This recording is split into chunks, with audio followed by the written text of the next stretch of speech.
अध्याय 303 10,000 साल का स्पिरिट मिल्क। चंद्रपाल ने और भी क्रूरता से हमला किया, कहीं ऐसा न हो कि उसका घटता हुआ आत्मविश्वास समाप्त हो जाए।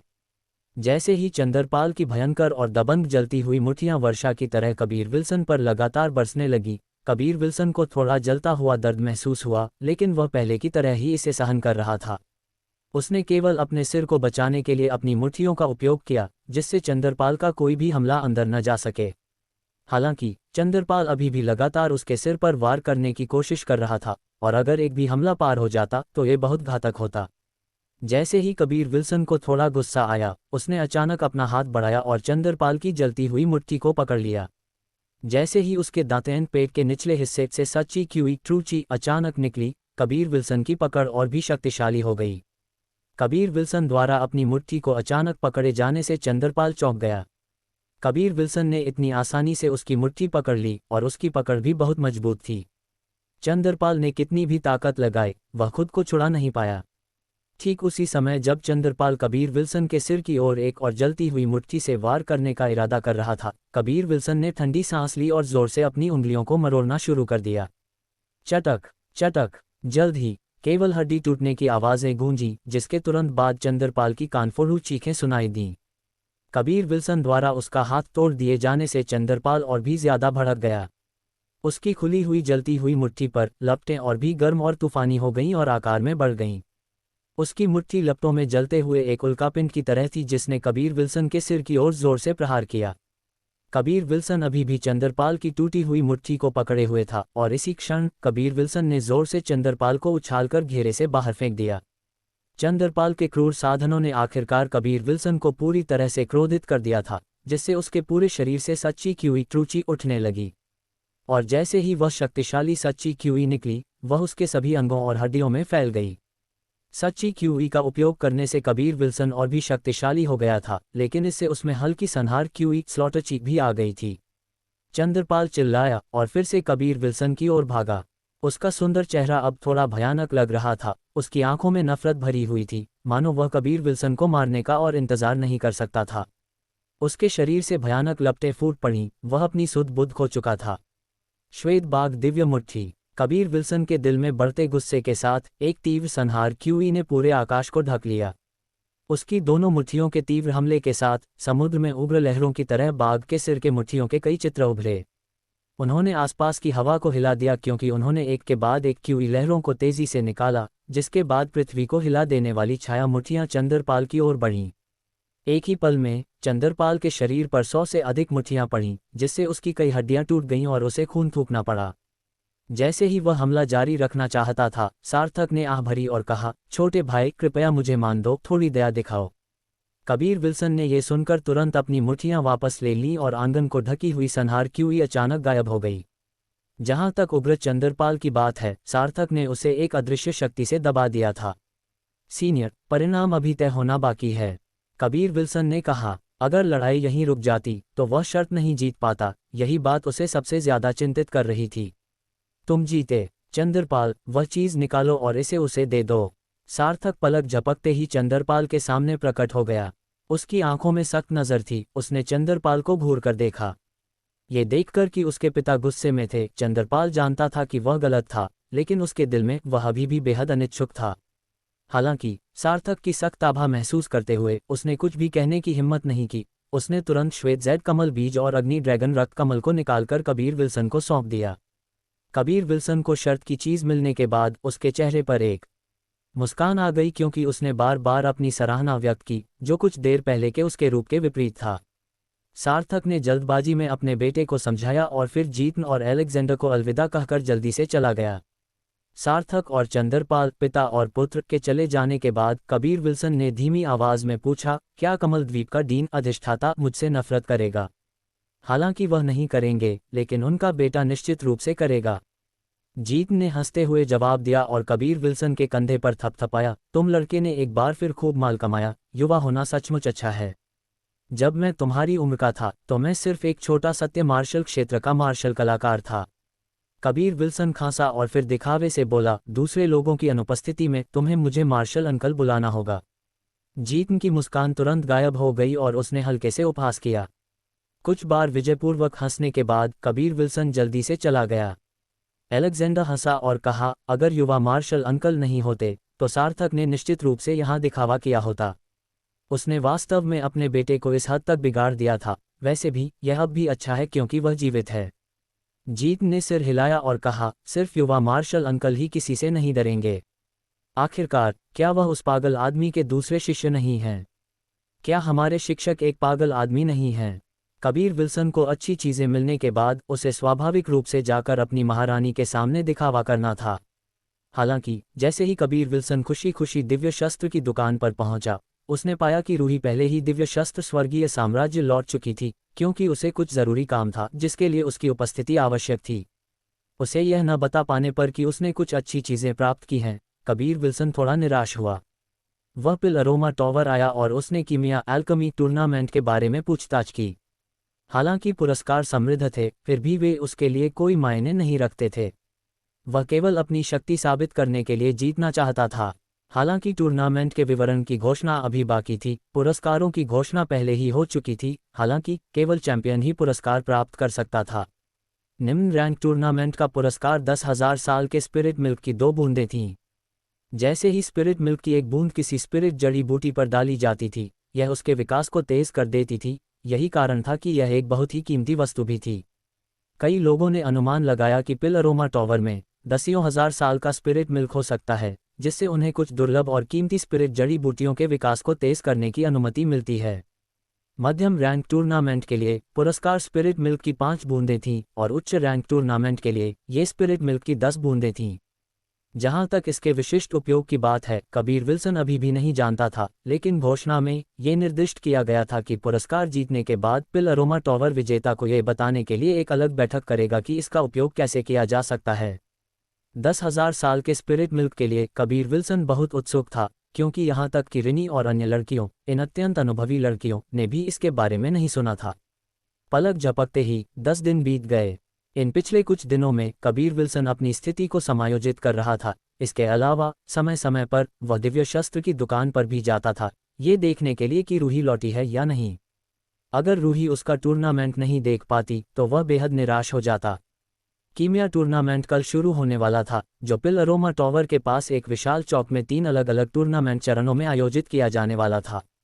3 अलग अलग चरण होने का कारण यह था कि एक बड़ी दर्शक संख्या टूर्नामेंट देखने आएगी, और सभी को टूर्नामेंट देखने देने के लिए आयोजकों को केवल एक विशाल स्टेडियम बनाना पड़ सकता था। हालांकि यह कीमियागरों को बहुत प्रभावित करेगा, लेकिन इसी तरह यह एक कीमियागर के सच्चे स्तर को मापने की भी अनुमति देगा। कबीर विल्सन जीतन के निवास पर रहता था। देर रात थी जब अचानक वह जाग गया, क्योंकि उसने एक आते हुए खतरे को महसूस किया। जैसे ही उसने आंखें खोलीं, वह लगभग डर से मर गया, इससे पहले कि उसका मुंह दबा दिया गया। कमीनी औरत, तूने मुझे डरा ही दिया, कबीर विल्सन ने अपने दिल में चिल्लाया। उसकी आंखें गुस्से से भरी हुई थीं, क्योंकि वे नकाबपोश पिल ब्यूटी को घूर रही थीं। उसने उम्मीद नहीं की थी कि पिल ब्यूटी वास्तव में इस तरह से दिखाई देगी। युवा मार्शल अंकल, ये रंगहीन स्पिरिट ग्रास, 5 पत्ती घास और पंचरंगी कमल बीज हैं। इतने समय तक मैं आपके लिए पंचतत्व सत्य मौलिक गोली के लिए जड़ी बूटियों को खोजने गई थी। अब मैं लंबे समय के लिए एकांतवास में जाऊंगी।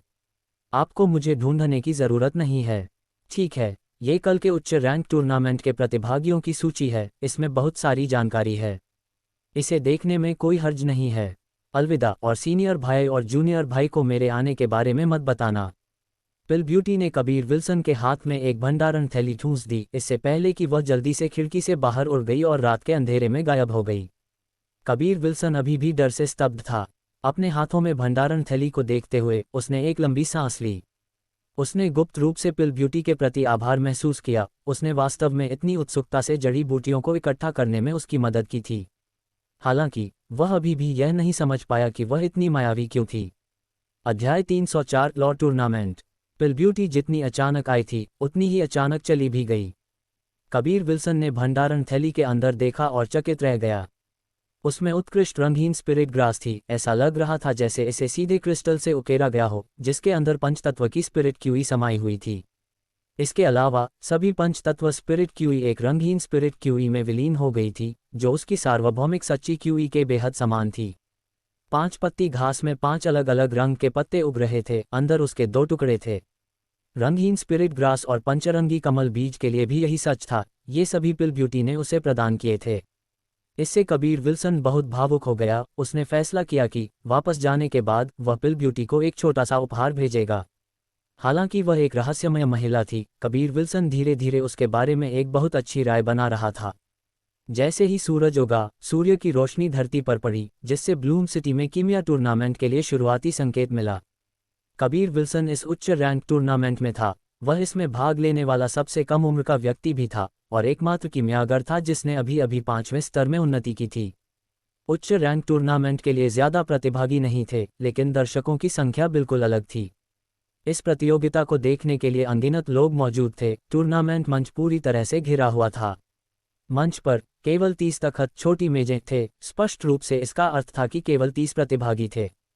जहां तक निम्न रैंक और मध्यम रैंक टूर्नामेंट के प्रतिभागियों की बात है, उनकी संख्या 100 से कहीं ज्यादा थी। यही वजह थी कि उनका टूर्नामेंट मंच भी बहुत बड़ा था।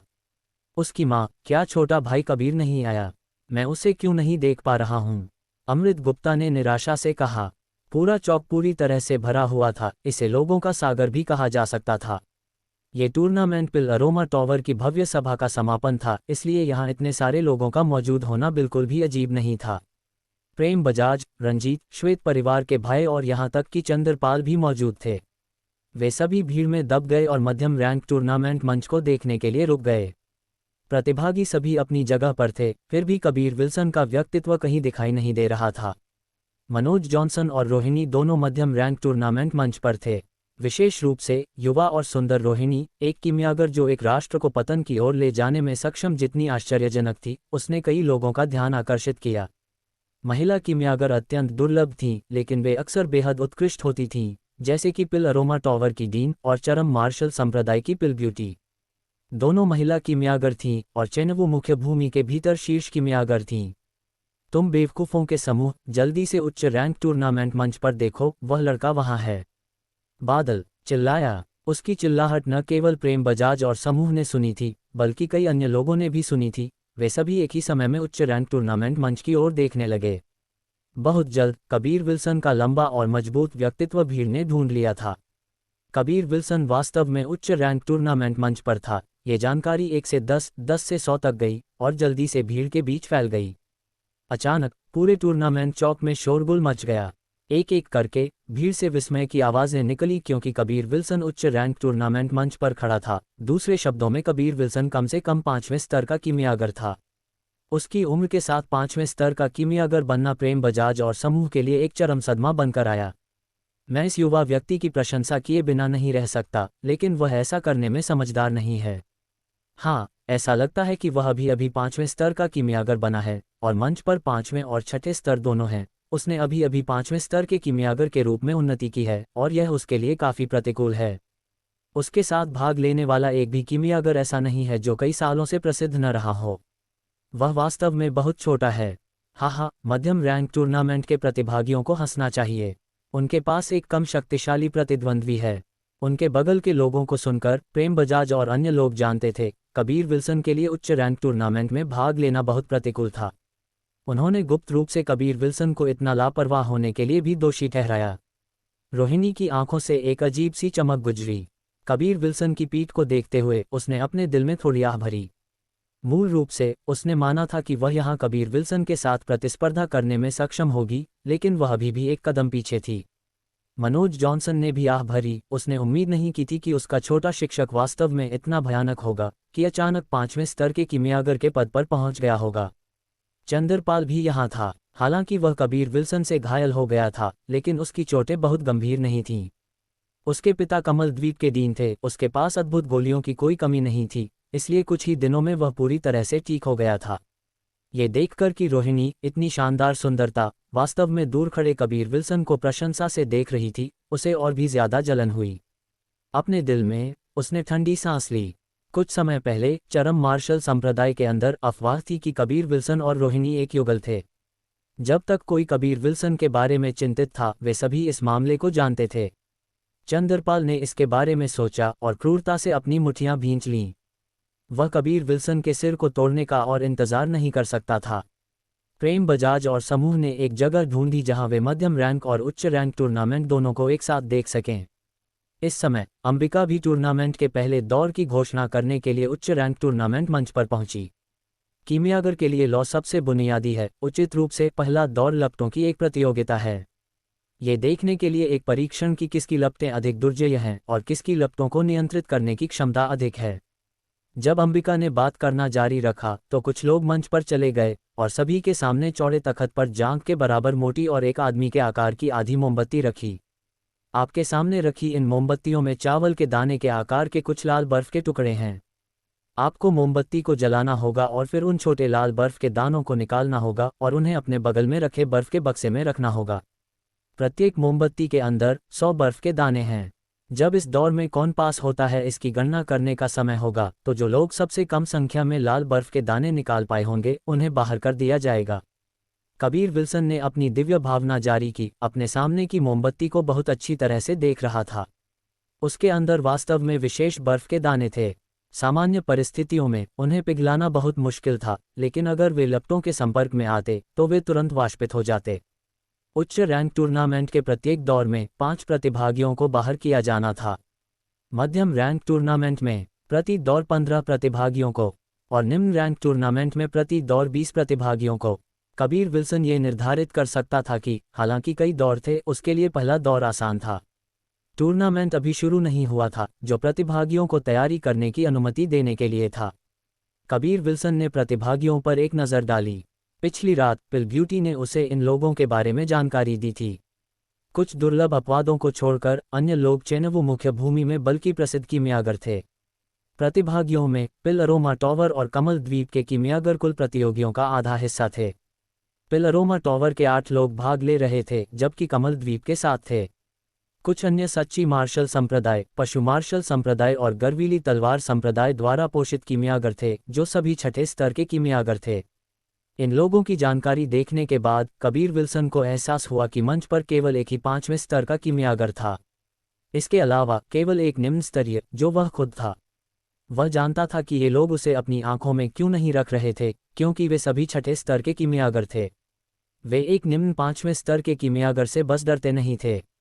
कबीर विल्सन ने गैर प्रतिष्ठित छठे स्तर के कीमियागरों को देखा और जानकारी के अनुसार ये लोग मुक्त अमर सागर द्वारा भेजे गए होने की संभावना थी। समय हो गया, शुरू करो। अंबिका ने दौर के शुरू होने की घोषणा की। पूरा मैदान शांत हो गया, हर कोई मंच पर मौजूद कीमियागरों को उत्सुकता से देख रहा था। ये कीमियागर सभी के दिलों में एक उच्च और शक्तिशाली अस्तित्व थे, लेकिन अब वे इतनी करीब से उन्हें प्रतिस्पर्धा करते हुए देख सकते थे। मूल रूप से हर कोई उत्साहित और प्रफुल्लित महसूस कर रहा था। टूर्नामेंट का पहला दौर मुश्किल कहा जा सकता था, फिर भी मुश्किल नहीं, सरल फिर भी सरल नहीं, क्योंकि यह केवल लपटों का परीक्षण नहीं था। यह एक ही समय में किसी की दिव्य भावना और लपटों पर उनके नियंत्रण का भी परीक्षण था। लपटें निकलने के बाद कई कीमियागरों को यह एहसास हुआ कि मोमबत्ती साधारण नहीं थी, उन्हें पिघलाना बहुत मुश्किल था। अगर उन्होंने अपनी लपटों का तापमान बढ़ाया तो उन्हें उन नाजुक लाल बर्फ के दानों पर इसके प्रभाव के बारे में चिंतित होना पड़ेगा। ये कई लोगों के लिए एक बड़ी सिरदर्द का कारण था। ये लोग न तो मोमबत्ती को जलाना जारी रख सकते थे, न ही वे अपनी लपटों को रोक सकते थे, क्योंकि दोनों रास्तों के परिणामस्वरूप निष्कासन होता। केवल वे ही जो अपनी लपटों और दिव्य भावना पर बहुत भरोसा रखते थे, मोमबत्ती को जलाते रहने की हिम्मत करते थे। कबीर विल्सन भी उनमें से एक था। उसकी लपटें सबसे भयंकर थीं। उसकी लपटों की गर्मी के तहत लोगों का एक समूह पसीना बहाने लगा, और ये लोग कबीर विल्सन के साहस के लिए भी पसीना बहा रहे थे। क्या ऐसी लापरवाह विधि, क्या वह मोमबत्ती के अंदर बर्फ के दानों को जलाने से डरता नहीं था?